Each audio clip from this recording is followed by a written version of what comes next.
Guys মই পুনৰ এটা ভিডিঅ' লৈ আপোনালোকৰ মাজলৈ আজি আকৌ আহিছো। সকলোৱে ভালে আছে নে? আশা কৰো সকলোৱে ভালে আছে। আৰু আপোনালোকৰ ঠাণ্ডা লাগিছে নে? মোৰ কিন্তু বহুত ঠাণ্ডা লাগিছে, কাৰণ ঠাণ্ডা বতৰ যেতিয়া ঠাণ্ডা পৰিবই। যি কি নহওক আজি এখন ভিডিঅ'টো স্পেচিয়েল হ'বলৈ গৈ আছে, কাৰণ মই আজি খেনচোৱা আঞ্চলিক ৰাসত ৰাস নাচিবলৈ গৈ আছো। ৰাসত মই গোপীৰ ৰূপত ধাৰণ কৰিম।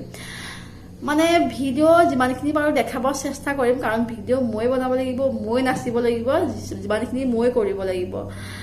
যিমানখিনি পাৰো দেখাম আৰু ভিডিঅ'টো কোনো স্কিপ নকৰাকৈ ভিডিঅ'টো চাব সকলোৱে। অকল মেকআপ চেকআপো কৰিব লাগিব, ওলাব লাগিব।